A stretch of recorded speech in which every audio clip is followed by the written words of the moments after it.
teman-teman, perkenalkan nama saya Faikatul Anggola Sagita dari Prodi Ilmu Komunikasi kelas D1 semester 2. Di sini saya akan mempresentasikan pengertian dari disonansi kognitif. Nah, di sini pengertian disonansi kognitif sendiri yaitu adalah perasaan ketidaknyamanan yang diakibatkan oleh sikap, pemikiran, dan perilaku yang tidak konsisten. Teori ini berpendapat bahwa disonansi karena secara psikologis tidak nyaman, maka memotivasi seseorang untuk berusaha mengurangi disonansi dan mencapai harmonis atau keselarasan. Dan selain upaya itu, orang juga secara aktif menolak situasi dan informasi yang sekiranya akan meningkatkan disonansi. Misalkan seperti saat kita sedang bekerja, kita merasa tidak nyaman dengan pekerjaan kita. Lah, di situ kita menimbulkan pikiran tentang apakah saya harus resign ya dari pekerjaan ini atau harus tetap melanjutkan pekerjaan ini untuk mencapai suatu keharmonisan atau keselarasan apa yang kita pikirkan. Lah, upaya untuk mengurangi disonansi tersebut yaitu dengan cara kita meminta pendapat kepada teman kita atau seseorang untuk menceritakan gimana pekerjaan kita, lalu meminta pendapatnya apa saya harus resign atau tetap melanjutkan pekerjaan tersebut. Objektif keadaan disonansi kognitif dikatakan sebagai ketidaknyamanan psikologis atau ketegangan yang memotivasi usaha-usaha untuk mencapai konsonansi atau keselarasan. Teori disonansi merumuskan bahwa ketika seseorang ditempatkan pada sebuah situasi di mana dia harus berperilaku di depan umum yang bertentangan dengan sikap pribadinya, maka dia mengalami disonansi dari pengetahuan fakta tersebut. Contohnya yaitu seperti permainan peran. Nah, berikut adalah beberapa tanda seseorang mengalami disonansi kognitif. Yang pertama, merasa cemas sebelum melakukan sesuatu atau mengambil keputusan. 2. Mencoba membenarkan atau merasionalisasi keputusan atau tindakan yang telah diambil. 3. Merasa malu akan tindakan yang Anda ambil atau kecenderungan untuk menyembunyikannya. 4. Merasa bersalah atau menyesal tentang sesuatu yang pernah Anda lakukan. 5. Menghindari percakapan tentang topik tertentu atau informasi baru yang bertentangan dengan keyakinan. 6. Melakukan sesuatu karena tekan sosial meski itu bukan hal yang Anda inginkan. Nomor 7. Mengabaikan informasi yang menyebabkan disonansi. Apa sih penyebab dari disonansi kognitif itu? Penyebab disonansi kognitif ada 3, yaitu pertama, tekanan dari orang lain. Disonansi sering terjadi akibat paksaan atau tekanan dari orang lain. Hal ini seringkali terjadi di sekolah, di tempat kerja, atau situasi sosial lainnya. Sebagai contoh, melakukan sesuatu di kantor yang tidak sesuai dengan isi hati kita agar tidak dipecat oleh atasan. Yang kedua, pengambilan keputusan. Membuat keputusan dari dua pilihan seringkali menimbulkan disonansi karena keduanya sama-sama menarik. Salah satu contoh disonansi kognitif yaitu bila Anda harus memutuskan apakah Anda menerjaan di daerah yang indah atau menolak pekerjaan tersebut agar terus dekat dengan keluarga. Jika sudah memilih, Anda akan mencari argumen yang menguatkan bahwa Anda tidak salah mengambil keputusan. Dan yang ketiga, membenarkan tindakan, yaitu sebagai contoh seorang penderita hipertensi mengetahui bahwa mengonsumsi makanan bergaram tidak baik bagi kesehatannya. Tetapi ia tetap saja mengkonsumsinya, namun ia berdalih bahwa ia rutin berolahraga dan tetap mengkonsumsi sayuran dan buah-buahan untuk menyeimbanginya.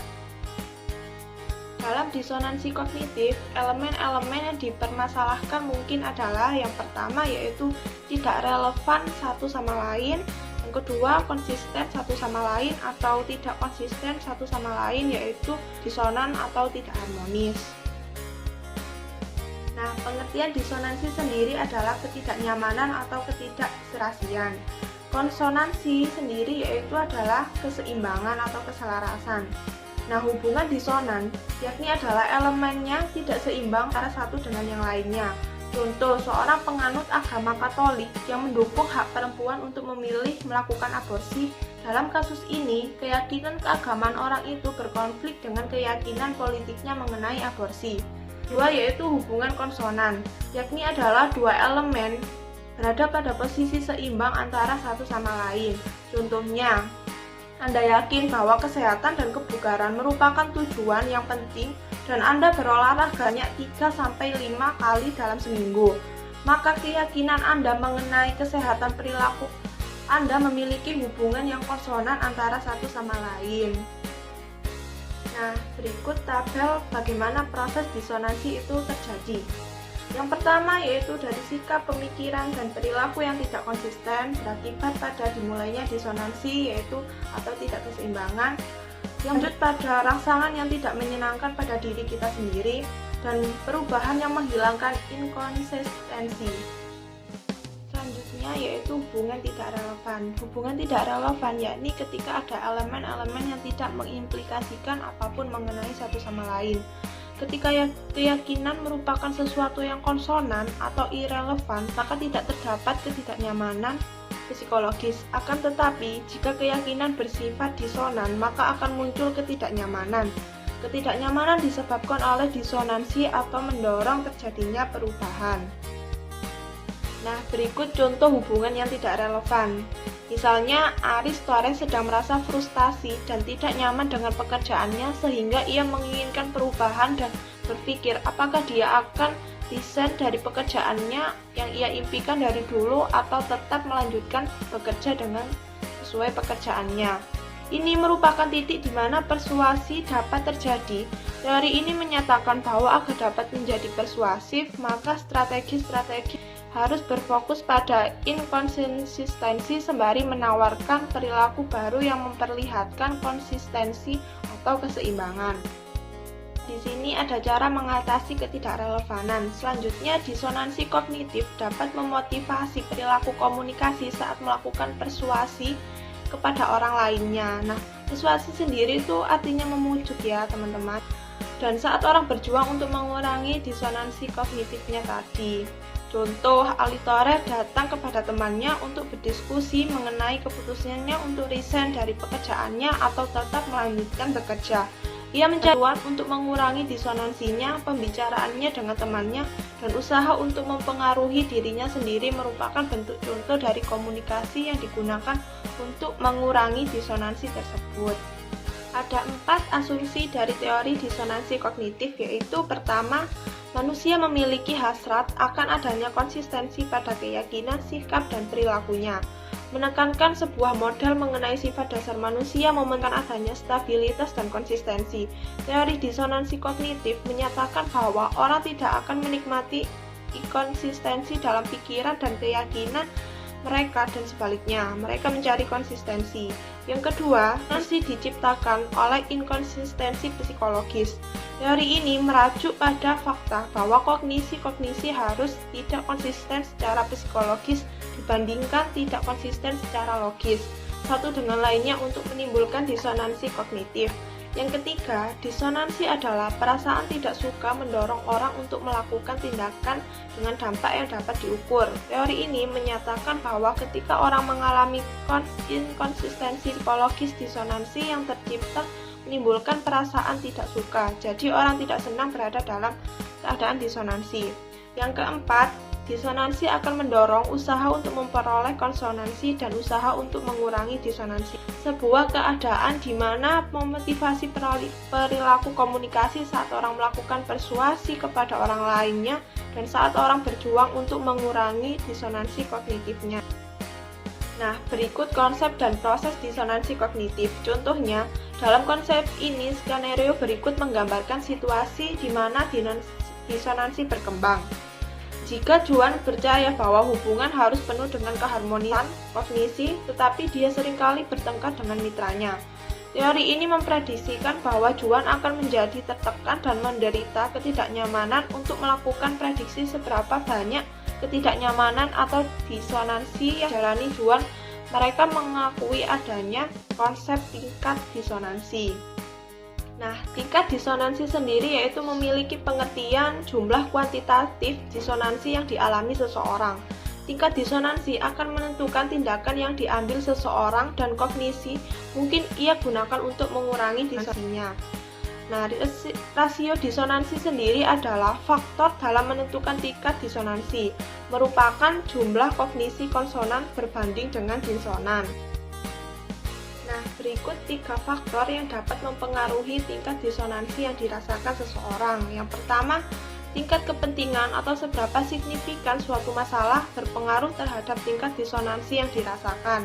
Contohnya, Juan memiliki banyak teman dan aktivitas di luar hubungannya dan pasangannya tidak terlalu penting, maka jumlah disonansi akan lebih sedikit dibandingkan apabila ia melihat bahwa identitas diri dan interaksi sosialnya ia dapatkan melalui hubungannya dengan pasangannya. Yang kedua, jumlah disonansi dipengaruhi oleh rasio disonansi atau jumlah kognisi disonan berbanding dengan jumlah kognisi yang konsonan. Contohnya, sangat baik untuk menyatakan perasaan secara buka. Merupakan hal positif jika Anda merasa bisa menjadi diri Anda sendiri ketika bersama pasangan. Dan yang terakhir yaitu tingkat disonansi dipengaruhi oleh rasionalitas yang digunakan individu untuk menjustifikasi inkonsistensi. Rasionalitas merujuk pada alasan yang dikemukakan untuk menjelaskan mengapa sebuah inkonsistensi muncul. Makin banyak alasan yang dimiliki seseorang untuk mengatasi kesenjangan yang ada, maka semakin sedikit disonansi yang seseorang dapatkan. Mengatasi disonansi yaitu ada 3 cara, dengan yang pertama mengurangi pentingnya keyakinan disonan kita, 2 menambah keyakinan yang konsonan, dan 3 menghapuskan disonansi dengan cara tertentu. Selanjutnya yaitu disonansi kognitif dan persepsi. Teori disonansi kognitif berkaitan dengan proses pemilihan tepaan, pemilihan perhatian, pemilihan interpretasi, pemilihan retensi. Karena teori ini memprediksi bahwa orang akan menghindari informasi yang akan meningkatkan disonansi. Proses perseptual ini merupakan dasar dari penghindaran ini. Yang pertama yaitu terpaan selektif, di mana metode untuk mengurangi disonansi dengan mencari informasi yang konsonan dengan tindakan dan keyakinan yang ada saat ini. Contohnya, mengenai konflik dalam hubungan, Juan mungkin mencari temannya yang juga bertengkar tetapi terlihat senang dalam hubungan mereka. Yang kedua, perhatian selektif, metode untuk mengurangi disonansi dengan memberikan perhatian pada informasi yang konsonan dan keyakinan dan tindakan yang ada saat ini. Contohnya, Ali membaca artikel positif mengenai pekerjaannya di surat kabar, sementara menghiraukan informasi yang bernada negatif di surat kabar lainnya atau media sosial lainnya. Yang ketiga yaitu interpretasi selektif, yaitu metode untuk mengurangi disonansi dengan menginterpretasikan informasi yang ambigu sehingga menjadi konsisten dengan keyakinan dan tindakan yang ada saat ini. Contohnya, orang menginterpretasikan sikap teman dekatnya lebih sesuai dengan sikap mereka sendiri daripada yang sebenarnya terjadi. Dan yang keempat, retensi selektif, merajuk pada mengikat dan mempelajari informasi yang konsisten dengan kualitas yang lebih besar dibandingkan yang kita lakukan terhadap informasi yang tidak konsisten. Nah, itu tadi sekian dari presentasi saya. Jika ada salah kata mohon dimaafkan ya teman-teman. Dadah!